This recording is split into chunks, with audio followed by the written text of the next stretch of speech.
tell your doctor about vaccinations or if you've had. All right. Get vaccinated. Great. So anyone that's not speaking, just make sure to mute your microphone. And we are video recording it. So if you don't want your video recorded, you can just shut your screen off so we can hear you. So go ahead, Jennifer. Good morning. I'm so excited I can come to this meeting. Thank you so much for taping the January meeting. I have to be honest, I didn't watch it yet, but so maybe my comments aren't appropriate. I also really enjoyed going to that CART meeting. I learned a lot and got to meet some new people. That was great. I had a couple comments about that and the notes that were sent out. These are just comments. I know you can't address them. I thought there was some overt bias represented in that towards one farm, and that bothered me. And I also thought maybe we didn't get a good representation of the demographic of people that live here on the island. It seemed like a lot of older, white, affluent people. So that kind of bugged me, and maybe there's a different way we could reach out to. I know you did Spanish invitations and stuff, and it was super well publicized, but I don't know, maybe there's another way. Another thought I had was the compost facility. When did that come about? They already have a super big compost facility, which currently I'm pretty sure is being used for pigs. That was, I here on my farm was able to get a similar grant to build mine. And I know that it's checked every year with photos and usually a site visit. And if it isn't being used for what it was intended, I get in trouble. So that kind of bothered me. I'm not quite sure, A, why they need another compost facility when theirs is giant, and B, how's that getting paid for? Who's building it? I didn't see it in the plan. It just doesn't seem really transparent. I'm also looking for, and it kind of came up when I was watching the CART meeting and participating. Is there a feasibility study I'm missing, or some sort of analysis? You guys are a public entity, and I'm just not seeing a transparency there. I don't know. Maybe you want to finish your financial question? Feasibility. I know you're right now going through a. Don't worry, I'm going to talk really fast. That you're going through a lease renegotiation. And as a member of the public, I'd love to see how you come about with what that lease is, how you are, what is that word? Not devout. How over time you're writing off the cost and use of the facilities that are there. There's a word I'm not coming to. Depreciation. Depreciation. And I'm an accounting major. Depreciation. Thank you. Log dump, what's up with that? I know as part of the plan that's included in the management plan that there will be some logging done on the property to kind of clear out for agricultural use. I'm pretty sure there are a lot of logs there that did not come from that property. Kind of bothers me, looks sloppy, and it's in the public slaughter facility. Kind of a challenge for me. Wow, I'm done. Did I make it in 3 minutes? Yeah, that was good. And I'm sorry, I should have written ahead with some of these. I was just so excited I could make the meeting because school is off for the week. Great. So lots of good questions, and we got them down, I think, and we have a pretty packed meeting. So we do have an update on Kaufelt, the CART process. Maybe some will get answered there, but if not, it will be later on. Thank you, Jennifer. Super, thanks. Is there another member of the public that wishes to give comments? I have one more thing. Please. Sorry. What the most important thing to me is transparency, some sort of feasibility study as to how you're coming up with rent and what the financial plan is. I noticed you upped the agricultural allocation to 80%, and I was kind of, I don't know, I'm just wondering all about that. Sorry, I am really done this time. Okay, thank you, Jennifer. All right. Do we have another member of the public here wanting to make Yeah. comments? Yes, please. Hi, Megan. Yes, Hi. so if you'd state your name and please go ahead. Thank you. And what island you're from? I'm Megan Crandell from Lopez. I wanted to start by just thanking you guys for all you do at the Land Bank. I feel really lucky to live in a community that places such high value on conservation. Thanks for the chance to speak to you today. I'm here as a spokesperson for a group called Friends of Top of the World. We're an association of neighbors and island trail walkers who've been meeting for the last couple of months in hopes of preserving a property known as Top of the World on the high ridge line above Fish Bay on Lopez. Some of you may be familiar with Top of the World. It's a 20-acre property with a cleared meadow overlooking the water with some picnic tables that have long been a favorite spot for watching sunsets and 4th of July fireworks. The first thing that's so special about Top of the World is this incredible panoramic view, probably the most spectacular island view from Lopez. It's the only place you can look up the San Juan Channel and see San Juan, Shaw, Orcas, Stewart, all the way to the Gulf Islands of Canada.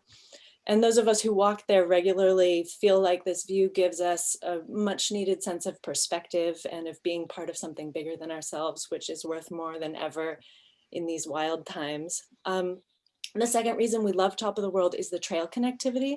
The property is adjacent to the San Juan Preservation Trust's Beecher Preserve trails, and it's also connected to a network of neighborhood paths and residential lanes that allow us to walk the area between Dill Road to the south, Fish Bay to the west, Center Road to the east, all the way up to the Hummel Lake Preserve in the north. Top of the World is the central hub of this network, and it lets us get from place to place by foot.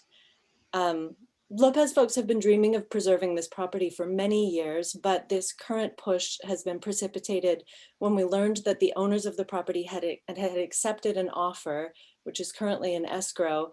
We've been in communication with the realtor, Mary Clure, who advised us to be ready with a backup offer in case the current offer is voided. We believe the feasibility period will close in the next couple of weeks. So if the pending offer fails, we plan to solicit private donations to support the purchase of the land. We've already heard from a few interested donors. If the sale is successful, we intend to try to purchase a single plot of the larger property or attempt to negotiate a trail or conservation easement with the new buyer. It's also possible that the buyer would consider a bid for the entire property before the planned development occurs. So we're sharing these goals with you today in hopes of getting any advice or creative suggestions you can give us on this mission of preserving pedestrian access to the site.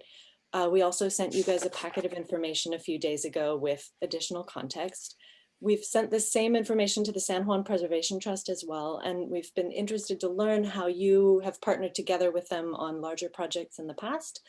Some of us working on this project are new to the islands. We've been really inspired as we learned about your past major fundraising efforts, like the ones that protected Watmau Bay and Turtleback on Orcas. We're eager to do our part to continue protecting the landscapes we treasure here. So thank you in advance for any guidance you can offer us on our mission. We plan to keep you in the loop as we learn more, and we're happy to meet with anybody from the Land Bank who'd like to visit the site. Thank you, Megan. Thank you. Thank you. Do we have anyone else here to make public comments?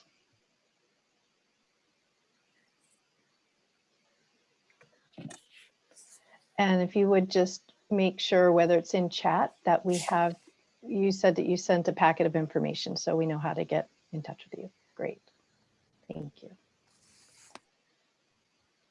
Anyone else to make public comments?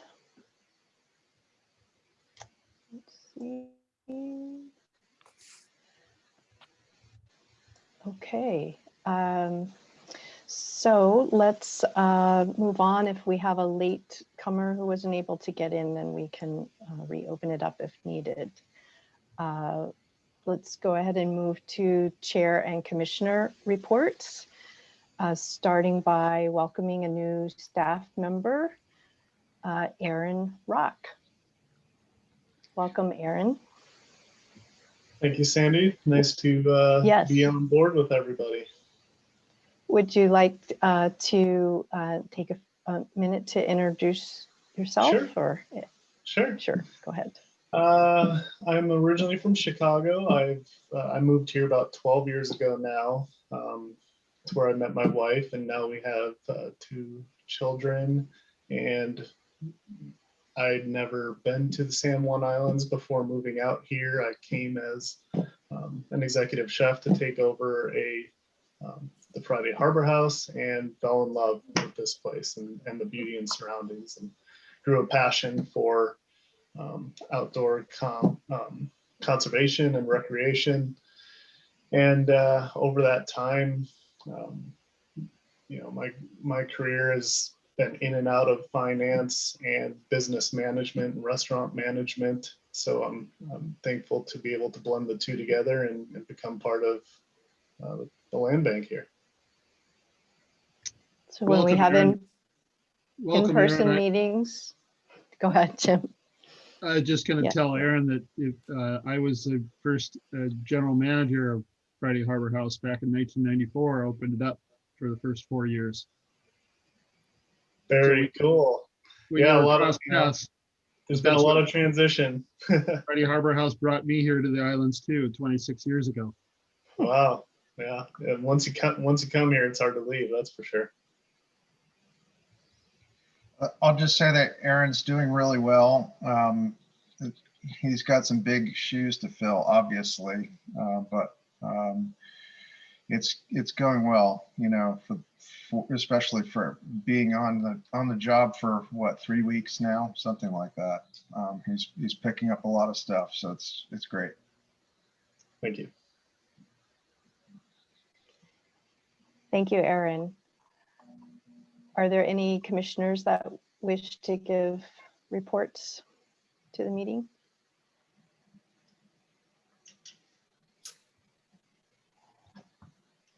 No, moving right along then.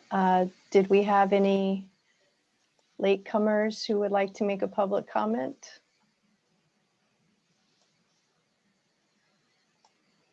Doesn't seem so. Okay.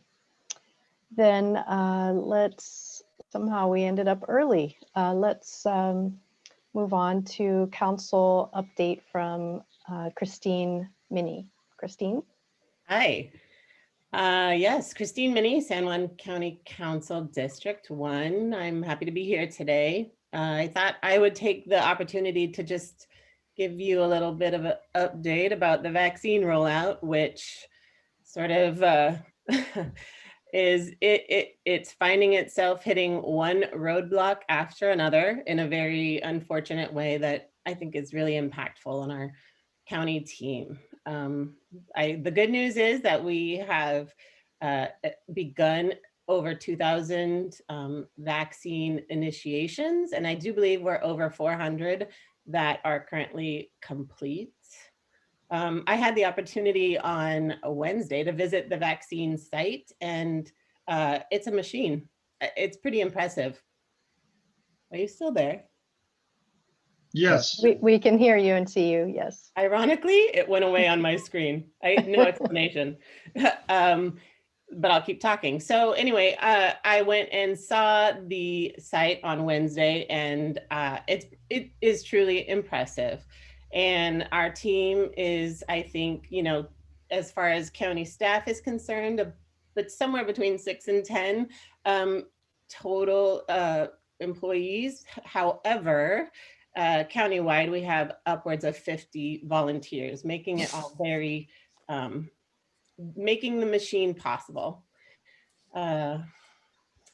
This week, we were scheduled to have, as you all probably know, the mass vaccination, which was unfortunately thwarted, 1/3 of the way in by the unfortunate weather that we had and that the Midwest encountered after so vaccine was held up in Memphis and still has not made it here. However, once it does, and once we are able to give those vaccines, we will effectively double the place that we sit in terms of vaccination given.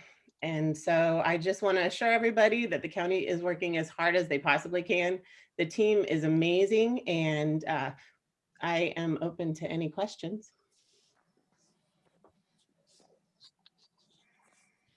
And I really would like to find you.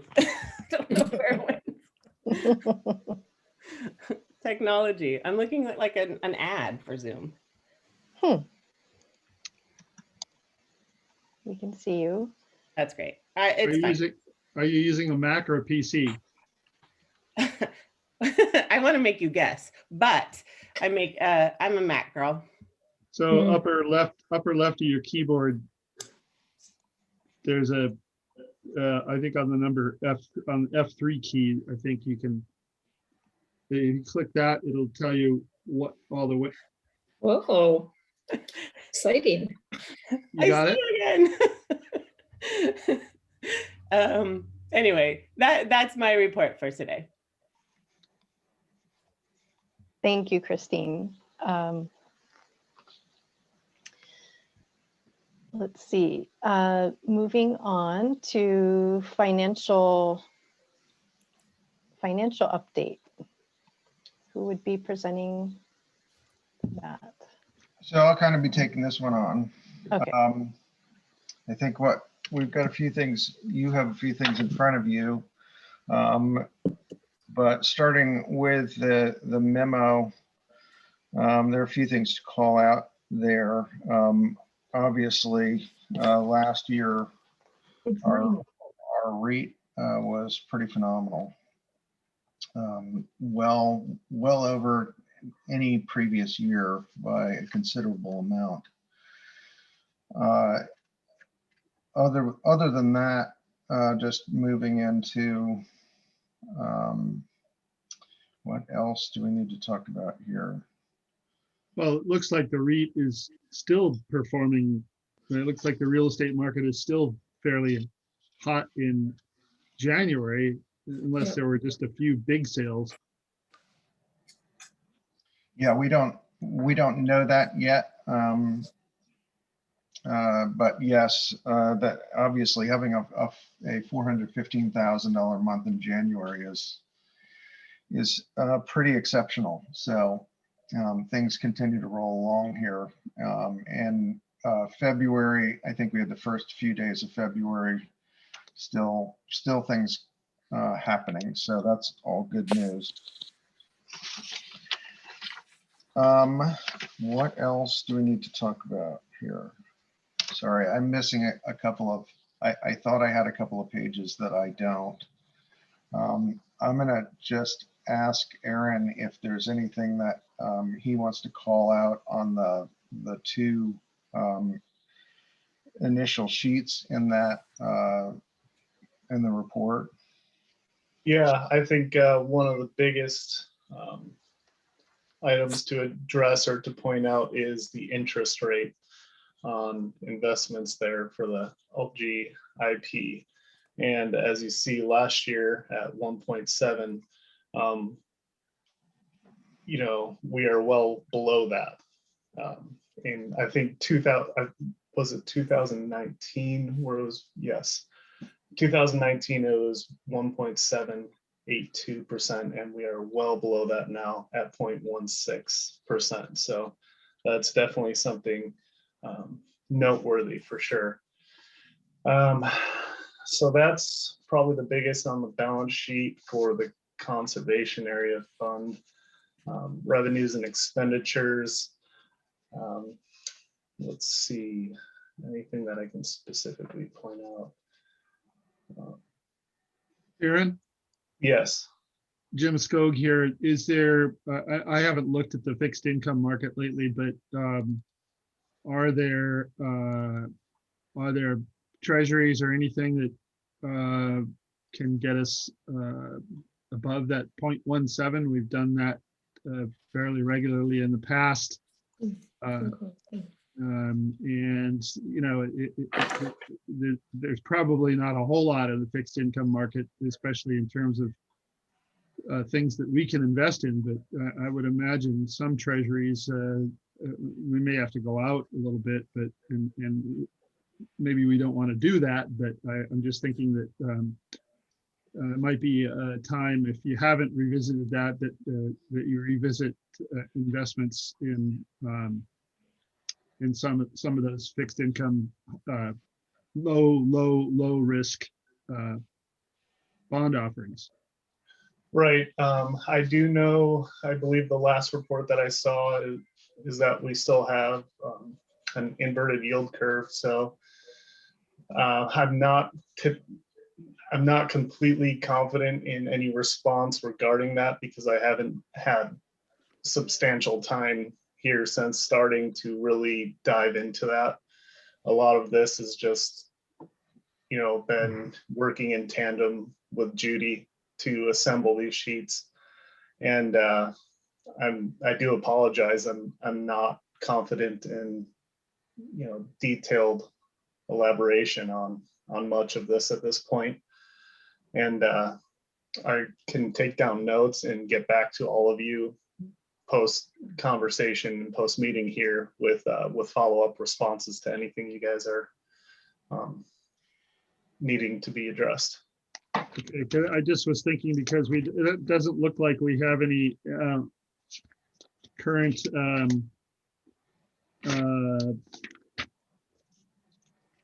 current holdings in fixed income other than LGIP, and we did use that quite a bit back when LGIP rates were in this range. We started to look at fixed income investments in treasuries or even CDs or something. It's Right. We can get a little bit more interest maybe out of them, even though the yield curve is like it is. Yeah, Jim, of course. I can definitely go ahead, Lincoln.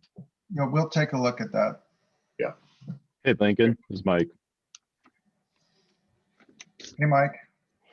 I guess I would suggest that Aaron touch base with Rhonda, our treasurer, because she's facing the same, or has and continues to face the same investment conundrum where the returns are less than 1%.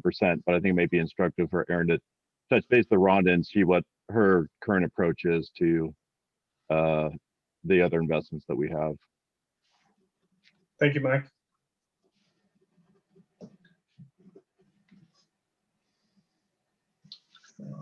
So then let's see, stewardship management fund financial statement.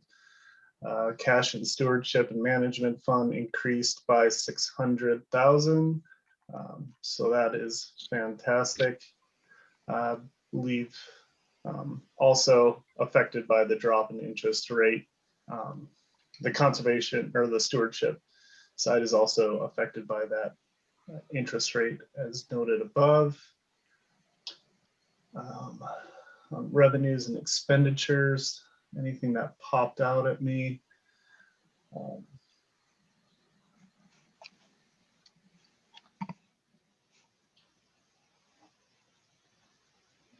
I noticed a couple of donations from private sources in the last quarter of 2020.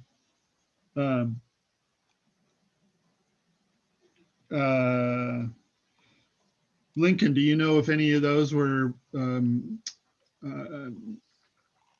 continuations of past, or do we know if those are any continuations of past donations? I can't answer that question at this point. Okay, just curious. Maybe a sidebar on that. Yep.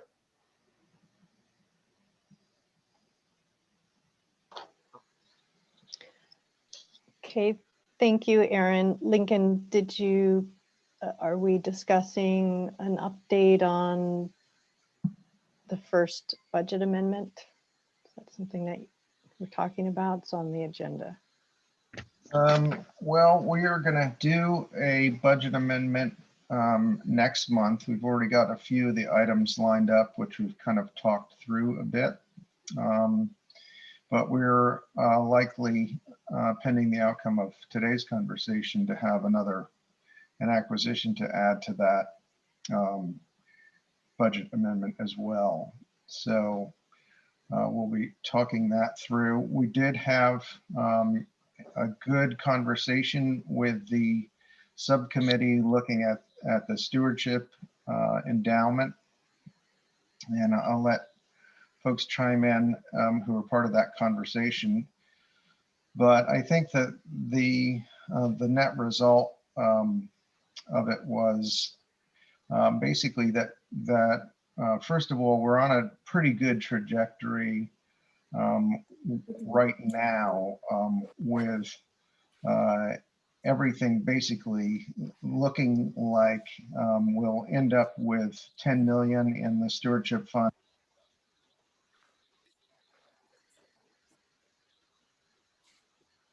So I just Lost you. okay, You know, Lincoln, we lost your audio. Can you hear me now? yes. Yes. I don't know why it does that, but anyway. So where was I?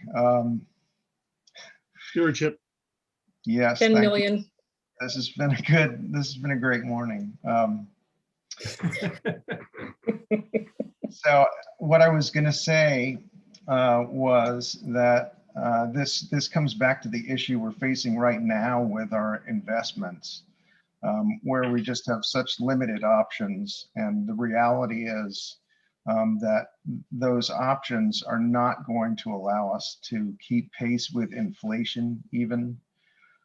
So the initial goal set out at the inception of the land bank, which was that we would amass stewardship funds to steward properties in perpetuity, is not possible to accomplish. It's just, you know, not possible unless you can make more of a return. So that kind of leaves us in a situation where we need to figure out, well, you know, what's reasonable? Should the REIT not be renewed? What's a reasonable situation? With that 10 million and looking at a stewardship staff of 4, basically that carries you out, I think, 13 or 14 years, which is, I think, pretty reasonable.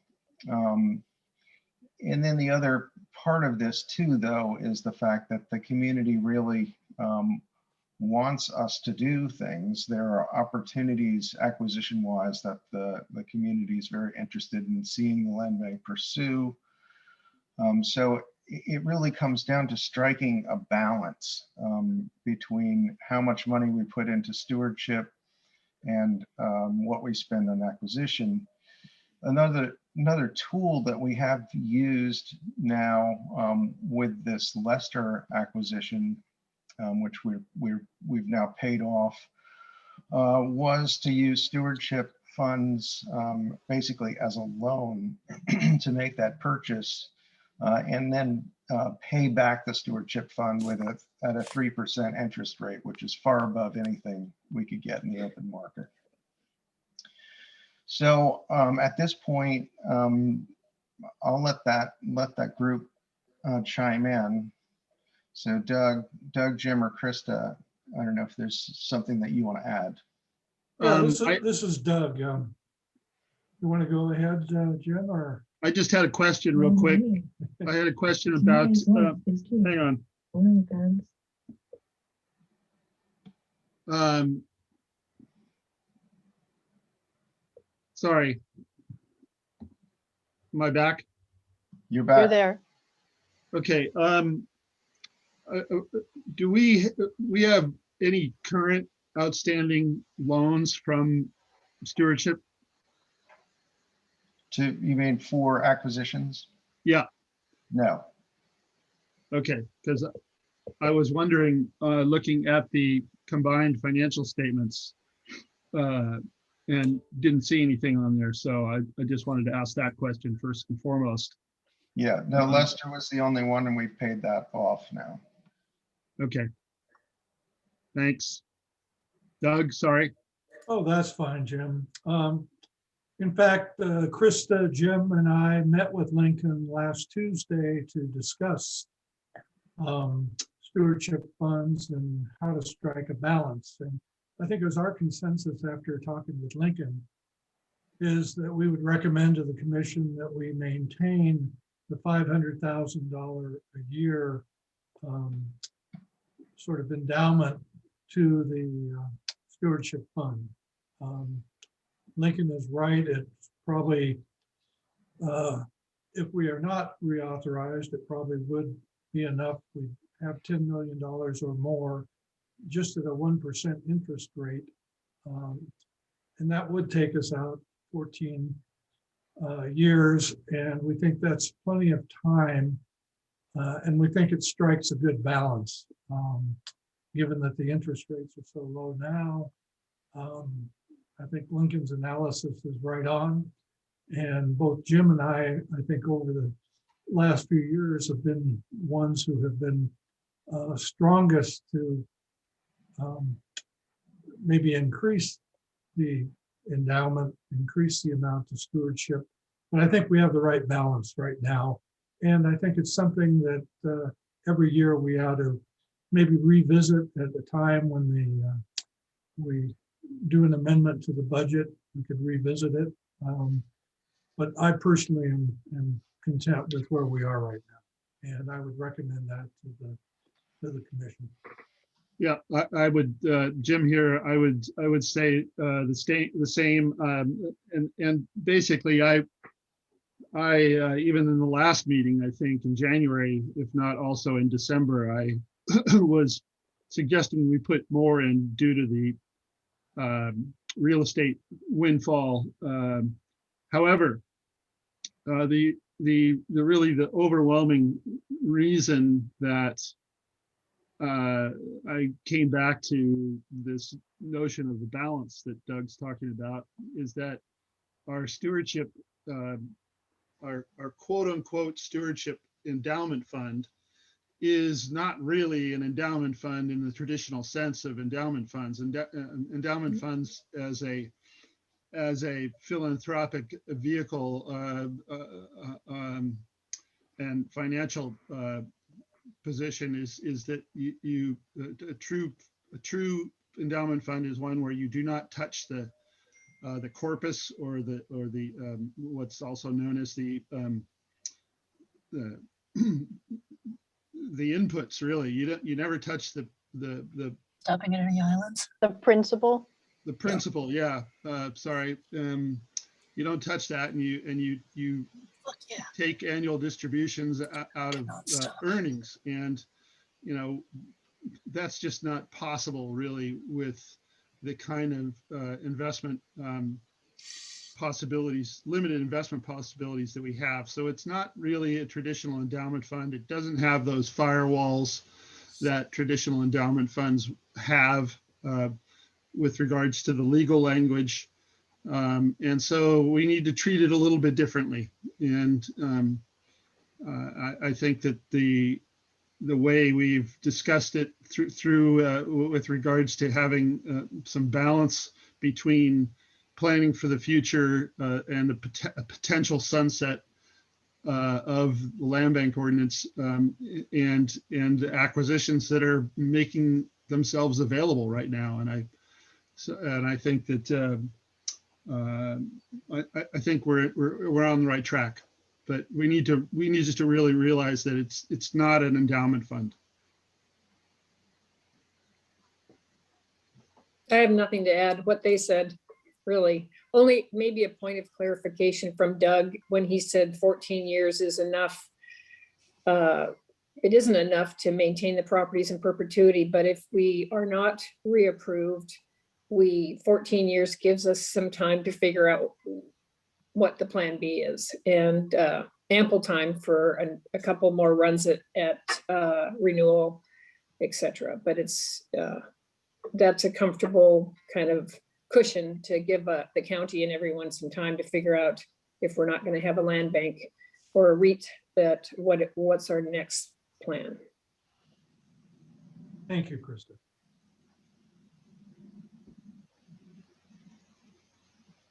Thank you. So we're not at a point that we're not taking a vote on those funds. Is that right? This was just a discussion point. I think it's just a discussion point because it'll it'll stay at 500,000 unless we do something. The other thing I wanted to ask, and it's the next thing on the agenda, is the Mount Grant and Turtleback stewardship funds, which are considerably different than our in-house fund for stewardship, as these are held outside and are, they are being managed investments, in the sense that they are invested in equities and fixed income. Do we have quarterly, is there any way that at least I, if not the financial subcommittee, or probably all of us, should see those quarterly reports, at least maybe at the end of the year? It'd be nice to see where things stand on those two funds. We can certainly do that. Okay. I mean, those two funds, and in the interest of public and or new commissioners that may not be aware of this, that those funds are held outside, and it's as a result of our working with the Preservation Trust. We're not subject to the limitations that our internal fund is. So just to highlight that a little bit, if you take the Turtleback Stewardship Fund, which I'm not sure that the exact amount, but let's just, for the sake of conversation, say it's 1.5 million. The Preservation Trust has agreed to pay out 3.5% annually once that we start withdrawing that. That's their ceiling. It might be 3.75, but I think it's 3.5. If we've got 1.5 million, you're talking about getting 50,000 plus that you might be able to utilize annually from that. So that just gives you it helps a bit. But keep in mind, they also withdraw from that fund for doing things on Turtleback. So it helps a little, but it's not a huge boost. But those are more traditional endowment funds. Right. Yeah, and that should be available in perpetuity. That's one of the big differences. Right. I mean, especially a low number for an annual distribution like that, because typically distributions are in the 5% range but I'm sure in the last few years, those annual distribution percentage rates have been coming down, which are set by the organization that holds those funds or that controls those funds.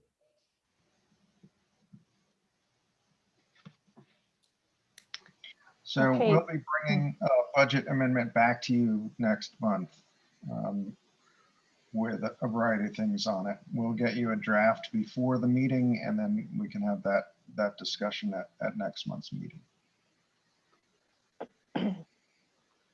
Okay, thank you to the Financial Subcommittee for meeting and coming back with those recommendations. Moving on to the Director's Report, Lincoln and Acquisitions Update. All right, I'm going to share my screen here.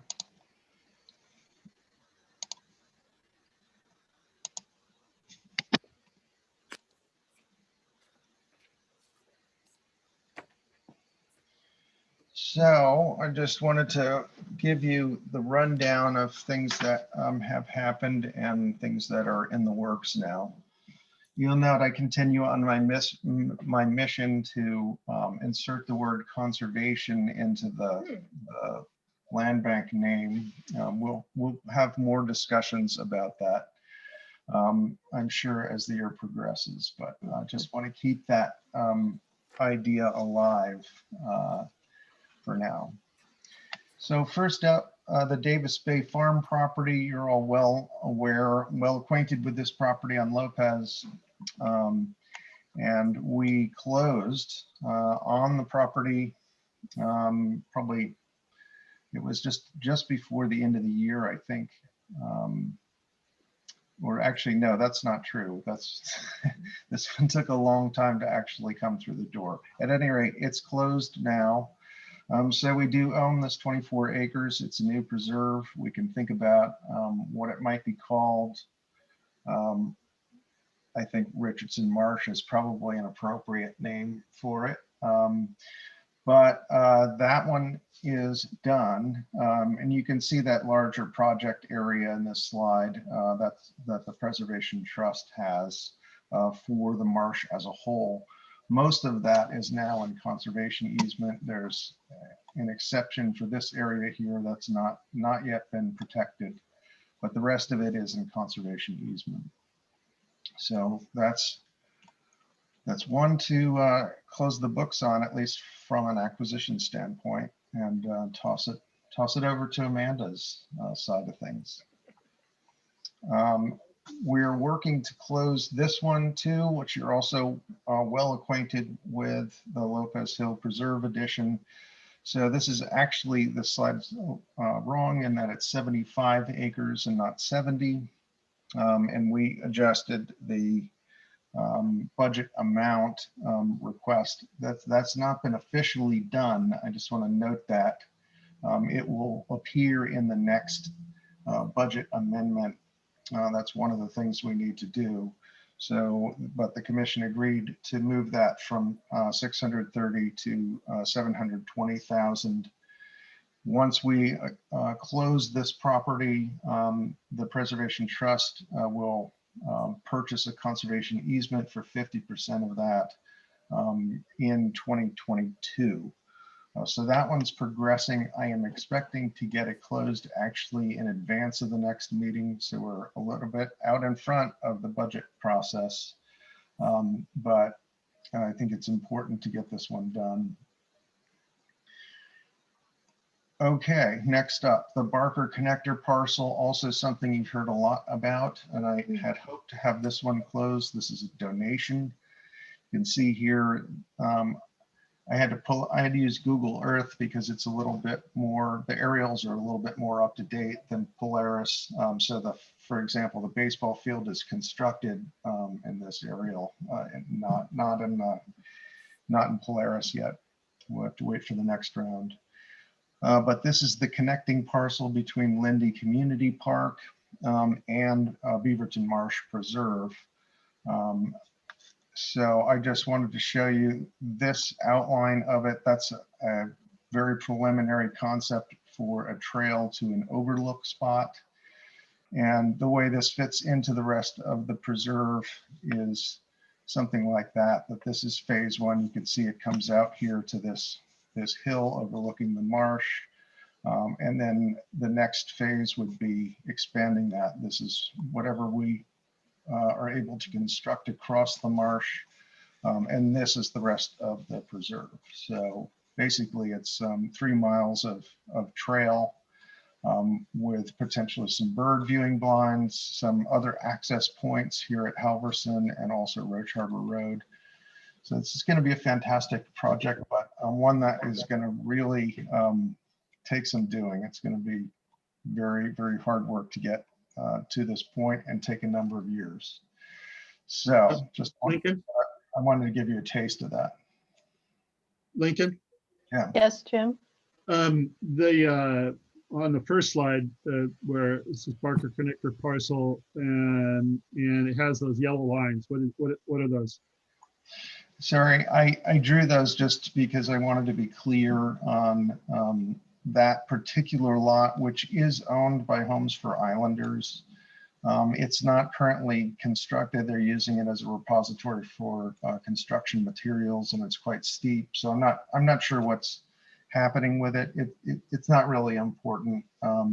The property line, though, between Lindy Community Park and Fox Hall is this yellow line here.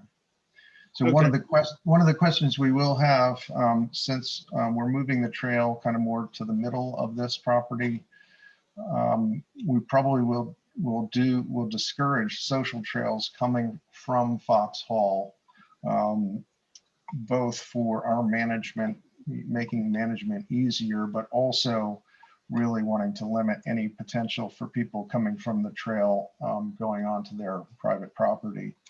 But it opens a question about that Foxhall's access to the park. Currently, it's south of what this aerial shows. So I don't know. I did throw that out there. I did talk to the Island Rec Board a couple weeks ago. And I mentioned that they're very supportive of this project. So that's great because we're going to need them to partner since we'll be using this area basically as our trailhead. So any other questions on that one? My only question would be, how do we go about appropriately recognizing and thanking the Barkers, or have we already done that? Well, we did thank them in the annual report last year when their initial contribution was made. They contributed $750,000 to the purchase of the Taylor property. And then they spent another $250,000 on this parcel to make sure it would work. We'll have to think about how best to appropriately thank them, but we're not done yet. Not done Okay. with recognizing them. Great. Lincoln, I just wanted to say really nice graphics showing the project, and they got me really excited about the project again. I think the donation is great. It makes it really feasible by allowing the trail to be in the middle. And I saw the multiple trails for the first time, didn't know about the overlook, and all of that put together with the connection between the community park and the marsh, I think makes it a really exciting project. So, Well, it's good. and in the context of the increased level of people out walking due to COVID syndrome, to have a trail network like this available from by foot from town is amazing. Yeah, the Island Rec Board was pretty excited about it as well. So a lot of work to do, but it'll be all well worth it in the end. So let's see, moving on. The Katy Mountain Development property. This is one, again, on San Juan. And you've seen this before. It was actually in a budget in 2019. I gave you the project description from that budget, just so you had some more information about it. We pulled it because we were concerned about how much it would cost. And that time around, it was 1.6 million. The projected or negotiated purchase price now, and I do have a signed purchase and sale agreement on the property, is 1.7 for this 140 acres. And I think you can see from this aerial, really one of the principal reasons for wanting to go ahead with this.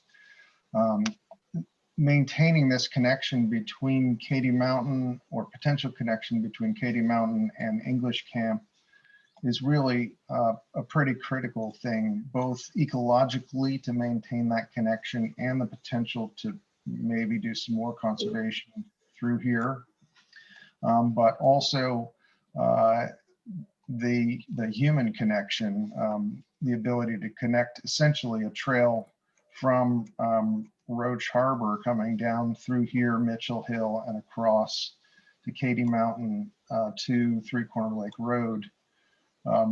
It's almost half the island to have a connected trail, which would be a pretty phenomenal thing.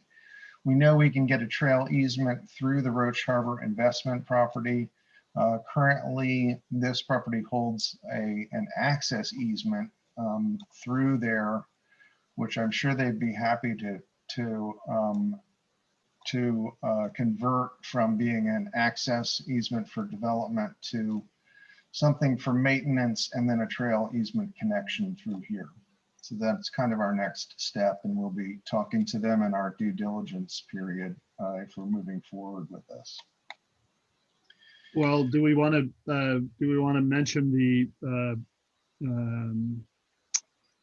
the fact that this, if you're looking at that next slide, the one you have up now, the connectivity issues, or not issues, connectivity, well, they're very positive issues of Opportunities. opportunities with regards to the old military road project, which I think is not only historically significant in nature, but also one that, potentially somewhere down the road, pardon the pun, that there will be a connection between English Camp and American Camp. Yeah, that's absolutely a big piece of this.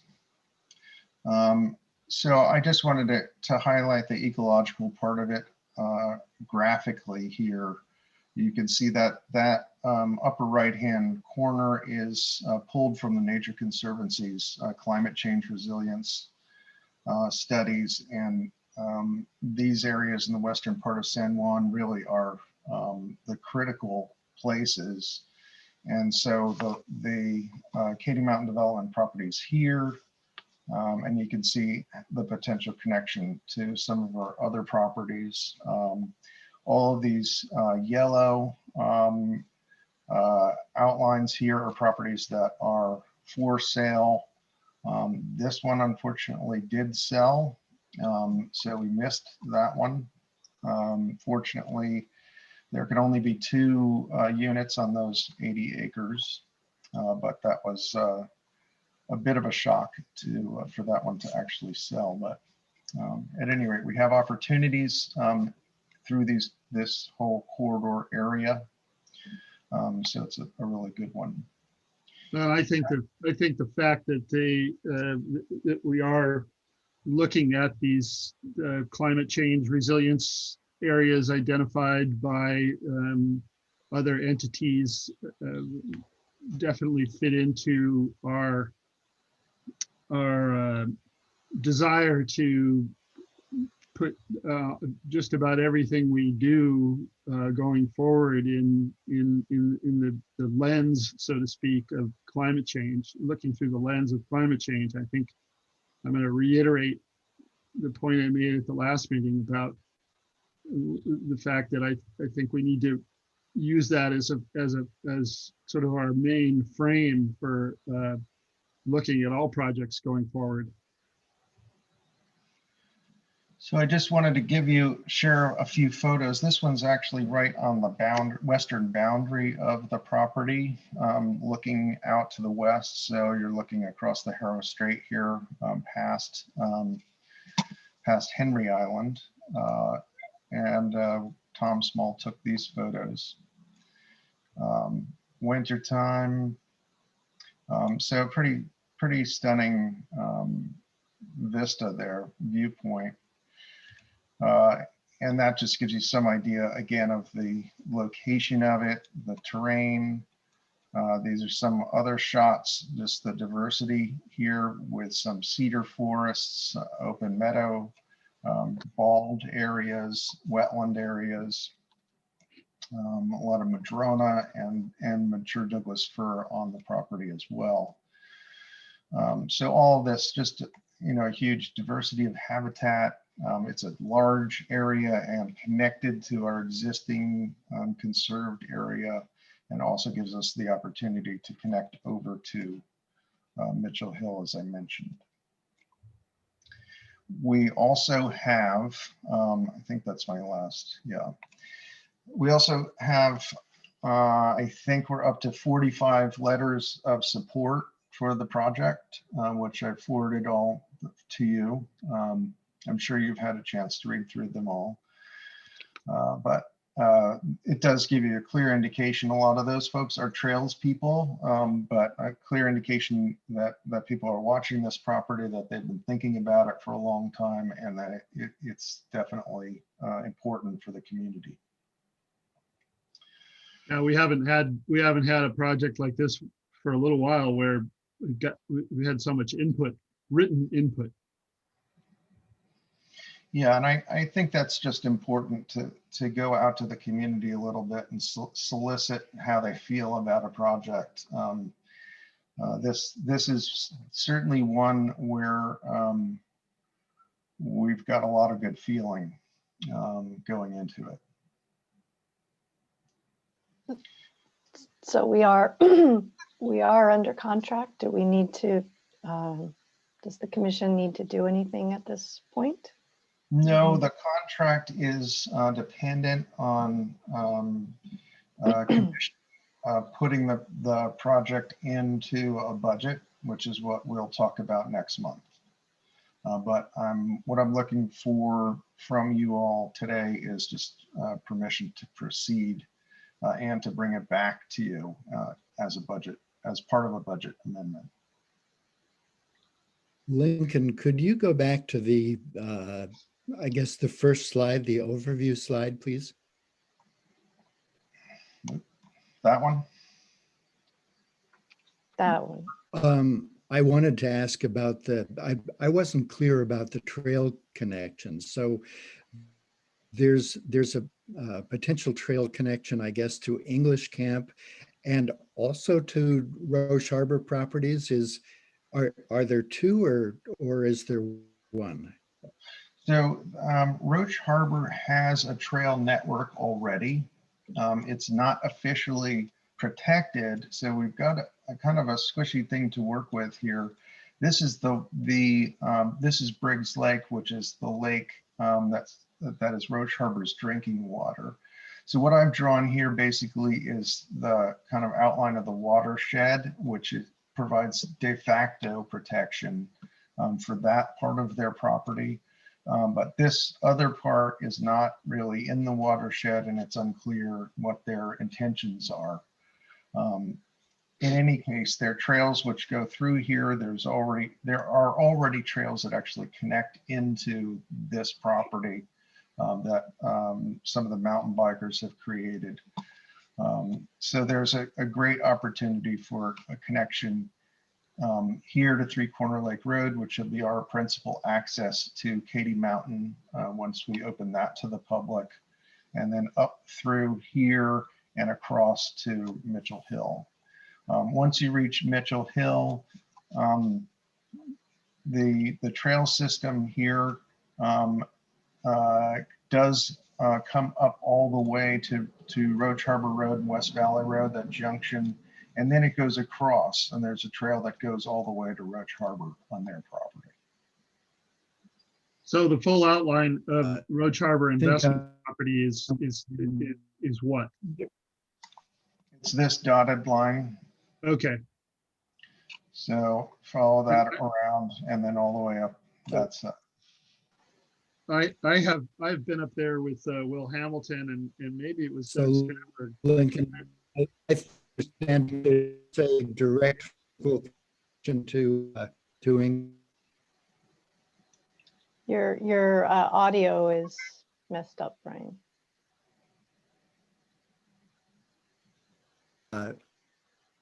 Lost everyone's audio. I was up there also with Will Hamilton, and we hiked on to Katy Mountain, and it's just a beautiful property, and the potential really is pretty unlimited. And I know that for those of us on San Juan Island, the commissioners, were all certainly in favor of this project. Yeah, Lincoln, do we need to make a motion to allow you to move forward, or do we just need sort of a consensus? Or I'm certainly all for it. consensus is fine. And I'm sure Dave Myland also, he was one of us when we had a discussion about this. He was all in favor of it also. Looks great. I'm in favor. Thumbs up from me. Thumbs up for me. Very, very exciting. Yeah. Great. Well, we'll go forward with it and you'll see it again when we come back with a budget next month. I have some other projects to touch on. Actually, there's one more that I should touch on, which is the Olga Store Historic Preservation Easement. And we talked about that quite a bit. We now have an appraisal back, and it came in significantly less than we had expected. But I think it's looking it over, it seems like I'm confident that's a solid number, but it's 40,000 instead of what we were talking about was 150 potentially. That was their asking, what they're asking for, and we thought maybe 75. At any rate, this is what the appraisals come in at. So if we were going to go forward with this, I would recommend doing it at that level. But I'm also looking for consensus on bringing that back in the budget amendment as well. So my thought would be to ask them if they're still interested in wanting to sell the easement with restrictions for that reduced amount. And I don't see, is there any reason why we can't share that appraisal if they ask for it? No, that would be Okay. fine. Okay, I think that would be good. Brian, So, thoughts? Or?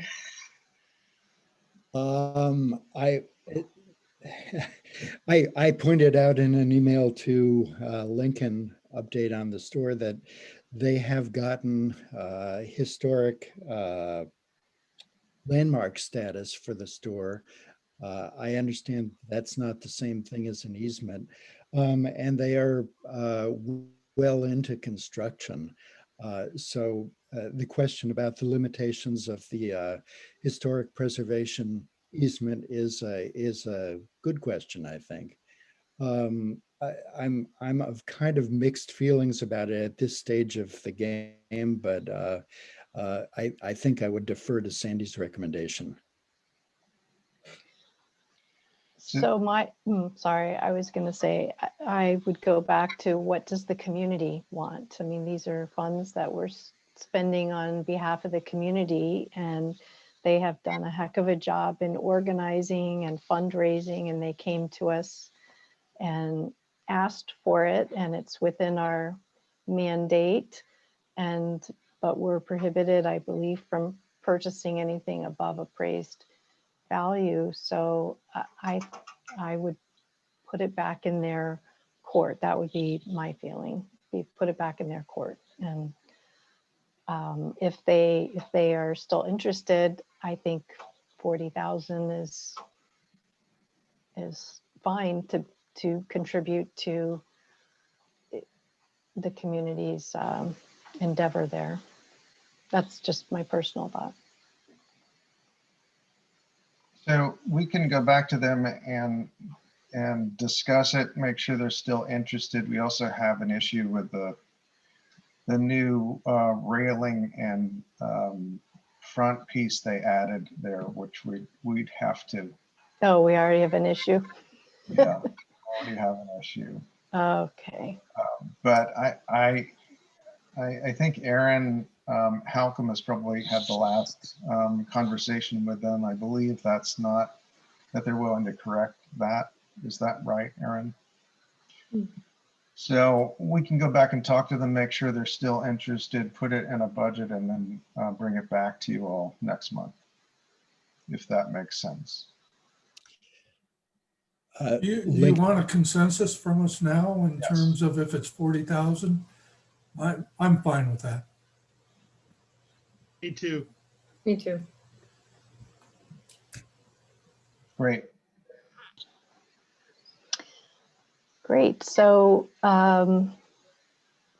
let's take a break and come back at, let's see, where are we? Can we just take a 5-minute break? Take a 5-minute break. All right, 9:47.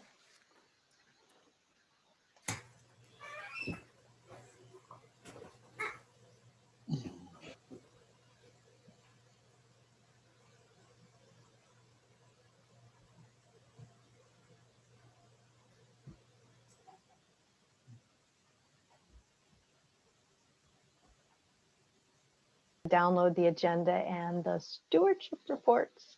And so I think that's great. It'll be interesting to see, even if we don't get more attendees at the meeting, how many people are able to download and at least read what's going on. So thank you, stewards, for sharing your report. Yeah.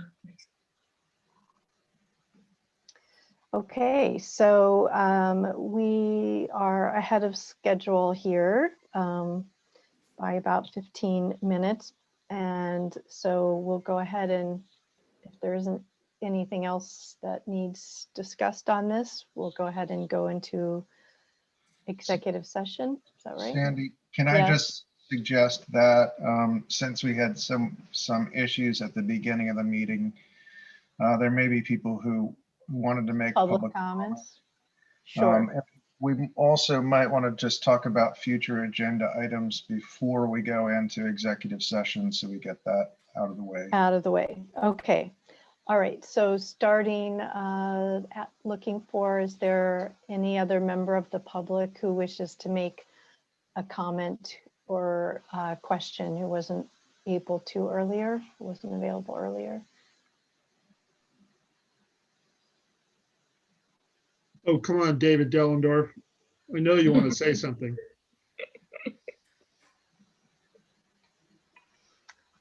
Okay, well, then let's talk about our future agenda items.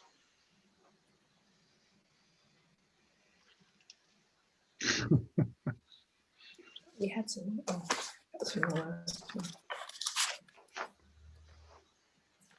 Well, we know we're Did going to you be have- we know we're going to be talking about a budget next month, and also talking about CART as well. So those are two.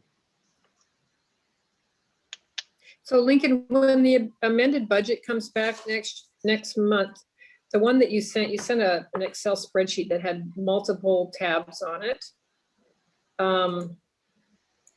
And the one that looked like, I think it's the 2021 budgets. There's all the amended ones are on there from 20 and the first amended for 2021. But there's no actual approved budget figures. Can we Yeah. include that? We will, yes. Good. Now we'll try and get you something coherent. Yeah, it was, yeah, that'd be great. Great. Oh, and that's a good reminder that when you get a spreadsheet as an attachment on an email, that to always look at that bottom line there, that there may be multiple tabs. Yeah, I did not notice that.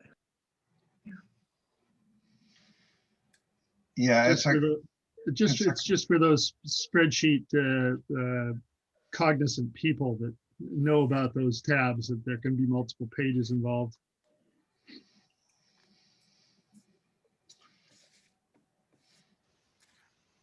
Excel. Okay. It's fun.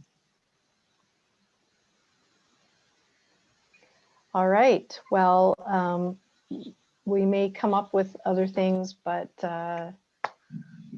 for this moment, it sounds like we just have those couple of items carrying forward along with everything else. Well, Sandy, I Yes. guess the other, just to follow up, is either a recap or a preview, as the case may be, on our progress on the community meetings. For those who do attend next month's land bank meeting, if we have more community meetings coming up, it's a good chance to announce those. Yes, that should be part of it. So I see a name, David Dellendorf, are you wanting to make a public comment? Can I make a public comment? I wasn't going to say anything, but Jim has instigated my comment. It's all Jim's fault. So Yep. I just want to speak out in favor of the Katy Mountain Buck property acquisition. I wrote a letter, an email, maybe you all saw it yesterday. I'm very familiar with that property and the trail connection. I used to be chair of the San Juan County Trails Committee a couple of terms back 10 years ago or so. And we actually scouted out with the help of a couple of people who know that area very well from mountain biking and horseback riding, et cetera. And we actually scoped it out, and the potential is enormous for a trail connection from all the way from Roach Harbor Resort through the National Park, through Roach Harbor Highlands property, et cetera, et cetera. We actually the Trails may talk to the Bucks about the possibility of a trail easement at that time, and the response was, you'll just have to wait. Something's going to happen with ownership of that property as our family deals with succession. And so 10 years later, it's happened and it's available. And I think it's wonderful. And it not only plays into the concept of the military road, but also of what we called, or I called informally at the Trails Committee at that time, a cross island trail that could potentially go all the way to Friday Harbor. A lot of missing links as usual in that kind of concept, but that map that Lincoln put up showed all kinds of fill-ins and that potential link from 10 years ago, including all the way to the Beaverton Valley Marsh. A lot of missing pieces, probably won't happen in my lifetime or Lincoln's lifetime, but it's a wonderful concept, and I encourage the land bank commissioners to take a serious look at it and approve it. Finances permitting. I don't know anything about the cash availability or the cost of the property, but if you could pull it off, I think it would just a wonderful acquisition. Thank you. Thank you, David. So also on future agenda items, I would like to see some of Jennifer's questions answered regarding Kaufelt Farm. And I don't have a list of her questions in front of me, but I think some of those would be of interest to multiple people to hear. I have some of the same questions when I saw the compost facility, so I'd like to have an update of what's going on there. So aside from CART recommendations, just a general update on Kaufelt.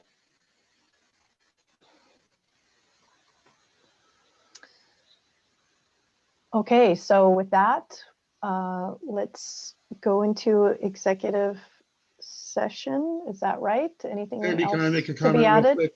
Yes. Yes, This is Jim.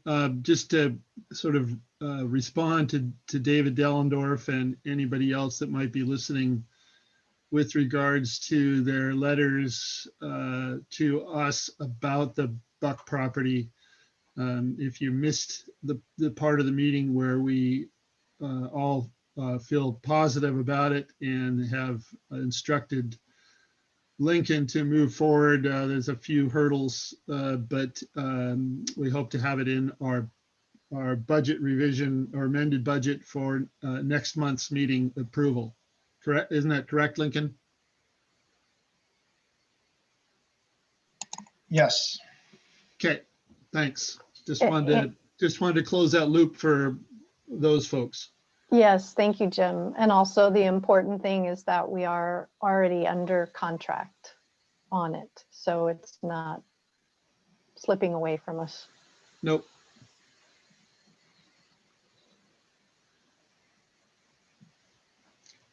Okay, anybody else? Anything else to add? All right, so we will go into executive session now. So this is a time where we will be considering selection of a site or acquisition of real estate by lease or purchase when public knowledge regarding such consideration would cause a likelihood of increased price. So at this point, if members of the public could log off, we will be coming back into session by at 11:25. And then we'll convene the meeting or conclude the meeting at that time. So And we'll thank you just- for and thanks for everybody's participation from the public. Yes, those letters were fantastic, and I did read them all, and it was great to have so much input. Thank you.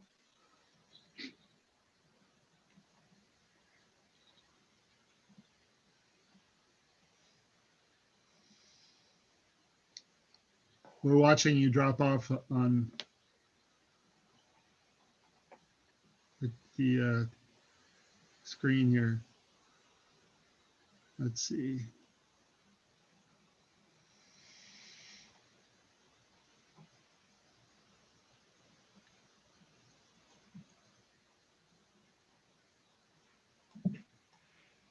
Miss Kathy, Kathy's there.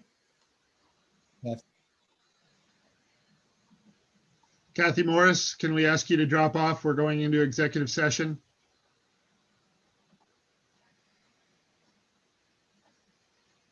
There Thank she you. is.